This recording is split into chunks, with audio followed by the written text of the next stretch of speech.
Hello বন্ধুরা, আমার নতুন ইউটিউব চ্যানেল জিওটক্স বাংলাতে সুস্বাগতম। এই চ্যানেলটিতে ভূ রাজনৈতিক পরিস্থিতি, ঘটনাবলী এবং ভারতবর্ষে ঘটে যাওয়া বিভিন্ন ঘটনাবলীর আলোচনা ভিডিও আমি আপলোড করতে থাকব। আপনাদের কাছে আবেদন, এই চ্যানেলটি সাবস্ক্রাইব এবং বেল আইকনে লাইক দিয়ে রাখুন, যাতে করে ভিডিও আপলোডের সঙ্গে সঙ্গে আপনারা দেখার সুযোগ পান। আজকের এই ভিডিওটিতে ভারতবর্ষে ঘটে যাওয়া কয়েকটি ঘটনার উপরে আলোকপাত করব। গতকালকে ভারতীয় সুপ্রিম কোর্টের ইতিহাসে ঘটে গেছে ন্যক্কারজনক ঘটনা। এই দিনটি কালো দিন হিসাবে চিরস্মরণীয় হয়ে থাকবে। আমরা সকলেই জানি, বর্তমান ভারতের CGI chief justice of India 14 মে 2025 সালে সুপ্রিম কোর্টের প্রধান বিচারপতির দায়িত্বভার গ্রহণ করেন। অদ্যাবধি তিনি বিভিন্ন বিষয়ে বিভিন্ন মামলায় রায় দিয়ে এসেছেন, যা সংবিধানের উপর ভিত্তি করে তিনি এই রায় দিয়েছেন, কেন্দ্র এবং রাজ্য সরকারের পরিপন্থী হওয়া সত্ত্বেও।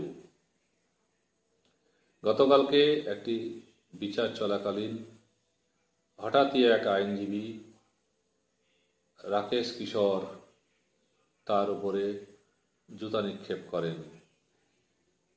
যদিও সেই জুতা তার সিজিআই টেবিল পর্যন্ত পৌঁছায়নি, এক আইনজীবীর পিছনে গিয়ে পড়ে। এই আইনজীবী জুতা নিক্ষেপের সময় স্লোগান দেন, ভারতবর্ষে সনাতন ধর্মের অপমান সহ্য করা হবে না। বিভিন্ন আইনজীবী সংগঠন এবং বিশিষ্ট ব্যক্তিবর্গ এই ঘটনার তীব্র নিন্দা জানান। বিরোধী দলের নেতৃত্ব এই ঘটনা ন্যক্কারজনক ঘটনা হিসাবে তুলে ধরেন। যদিও সিজিআই বি.আর. গাভাই জানান, এই ঘটনা তার বিচার, তার সিদ্ধান্তকে বদলাতে পারবে না।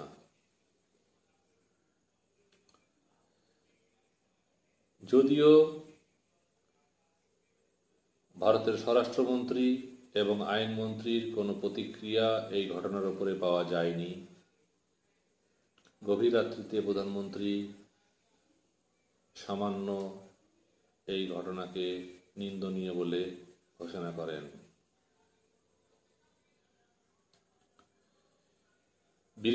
বিরোধী দলের নেতৃত্ব এবং বিশিষ্ট রাজনৈতিক বিশেষজ্ঞরা মনে করছেন, এটা কোনো বিচ্ছিন্ন ঘটনা নয়। ভারতবর্ষে ঘটে চলা সংখ্যালঘু, দলিত, আদিবাসী, কৃষকদের উপরে মনোবাদী সংগঠনগুলির যে অত্যাচার এবং আঘাত, তারই অংশ বিশেষ। B R. Gavai, chief justice of India, Dalit সম্প্রদায়ের প্রতিনিধি। বেশ কয়েকদিন আগে মধ্যপ্রদেশের খাজুরায় এক বিষ্ণু মূর্তি সংরক্ষণের মামলার বিষয়ে তিনি জানান, এই বিষয়টি হচ্ছে সম্পূর্ণ ASI এর, আর্কিওলজি সার্ভে অফ ইন্ডিয়া, তাই তিনি মামলাটি খারিজ করে দেন। এই ঘটনায় ক্ষিপ্ত হয়ে এই আইনজীবী জুতা নিক্ষেপ করেন।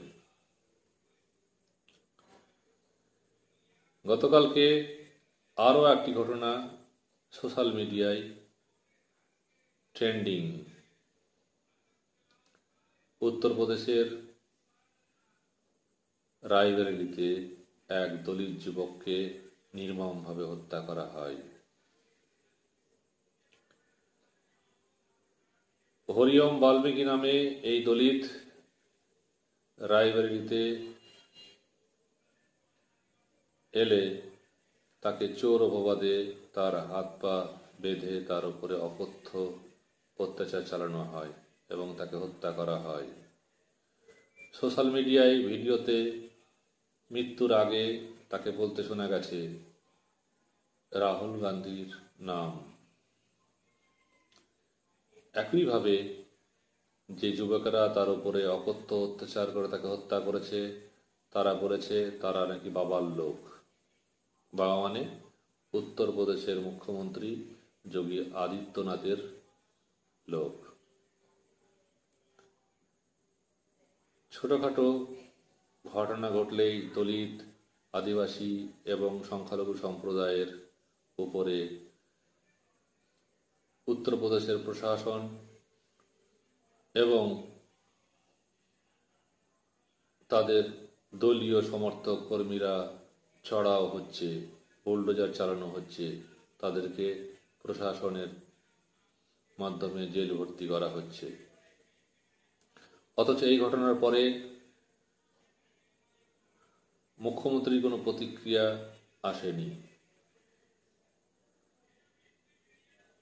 সোশ্যাল মিডিয়ায় জানাজানি হওয়ার পরে বিরোধী দলের নেতা রাহুল গান্ধী যখন সেই জেলার এসপিকে ফোন করেন, আপনি ইমিডিয়েট দোষীদের গ্রেপ্তার করুন, না হলে আন্দোলনে নামা হবে, তখন তিনি কয়েকজনকে গ্রেপ্তার করেন, বাকিদের খোঁজ চলছে বলে জানান। নিহত হরিওম বাল্মীকির পরিবারের সদস্য, তার ভাই এবং বোন জানিয়েছে যারা দোষী তাদেরকে ইমিডিয়েট গ্রেপ্তার করতে হবে, তাদের ফাঁসির ব্যবস্থা করতে হবে এবং অন্যান্য ঘটনার মতো তাদের বাড়িঘরেও বুলডোজার চালাতে হবে।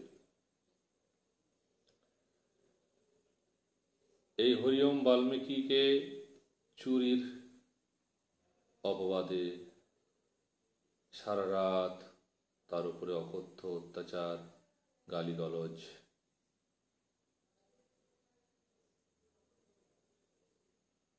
অবশেষে এই আঘাতের যন্ত্রণা সহ্য না করতে পেরে সে মৃত্যুর কোলে ঢলে পড়ে। ইউপির পুলিশ প্রশাসন এবং মুখ্যমন্ত্রীর তরফে কি কোনো ব্যবস্থা নেওয়া হবে, সেটা আগামী আমাদেরকে বলে দেবে। আরও একটি ঘটনার উপরে আমরা আলোকপাত করব। বাংলার পাশেই উৎকল আছে উড়িষ্যা। এই রাজ্যটি দীর্ঘদিন ধরে বিজু জনতা দলের দ্বারা শাসিত ছিল। নবীন পটনায়েক তার মুখ্যমন্ত্রী ছিলেন। এই সময়কালে এই রাজ্যটিতে যেমন উন্নয়ন হয়েছিল, তেমনি ওড়িশার নামও উজ্জ্বল হয়েছিল। কারণ ভারত চাক দে ইন্ডিয়া যে হকি টিম, সেই টিমের সমস্ত ব্যবস্থাপনায় এই মুখ্যমন্ত্রী নবীন পটনায়েকের হাত ধরে হয়েছিল। এবং আমরা উড়িষ্যাবাসী এবং উড়িষ্যাকে জানি একটা শান্তিপূর্ণ রাজ্য, এবং এখানকার মানুষজন সরল এবং শান্তি মনোভাবাপন্ন এবং সহবাসস্থানে বিশ্বাসী। হঠাৎই এই রাজ্যে বিজেপি ক্ষমতায় আসে। বর্তমানে বিজেপির মুখ্যমন্ত্রী এই রাজ্যে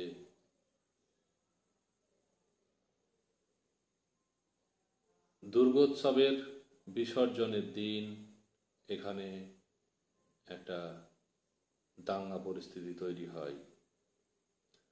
পুলিশ প্রশাসনের পক্ষ থেকে কড়া হাতে দমনের চেষ্টা করা হয়। হিন্দুত্ববাদী সংগঠনগুলি কারফিউ অমান্য করে সমাবেশ এবং মিছিল করার চেষ্টা করে, যদিও 24 ঘন্টা কারফিউ জারি আছে। এই ঘটনার পূর্বে আমরা কিছুটা হলেও আভাস পেয়েছিলাম। ওড়িশার ক্ষমতার রদবদলের সঙ্গে সঙ্গেই বাংলার পরিযায়ী শ্রমিক, খেটে খাওয়া মানুষের উপরে অকথ্য অত্যাচার হতে শুরু করে। তাদেরকে রাস্তায় ধরে হুমকি দেওয়া হয় প্রাণের, ব্যবসা বন্ধের, এবং ব্যবসা বন্ধ করতে বাধ্য করা হয়।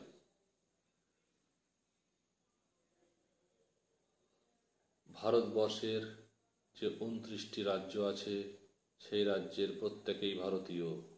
প্রত্যেকেরই অধিকার আছে এক রাজ্য থেকে অপর রাজ্য গিয়ে থাকার, ব্যবসা বাণিজ্য করার।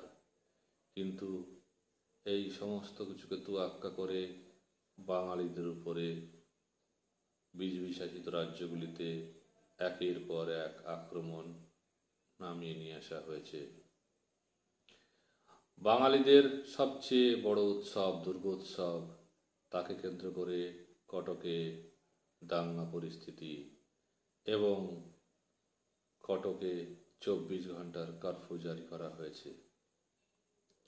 যদিও পুলিশ জানিয়েছে পরিস্থিতি সম্পূর্ণ নিয়ন্ত্রণে। আমরা লক্ষ্য রাখব যাতে ওড়িশায় আর এই জাতীয় ঘটনা না ঘটে।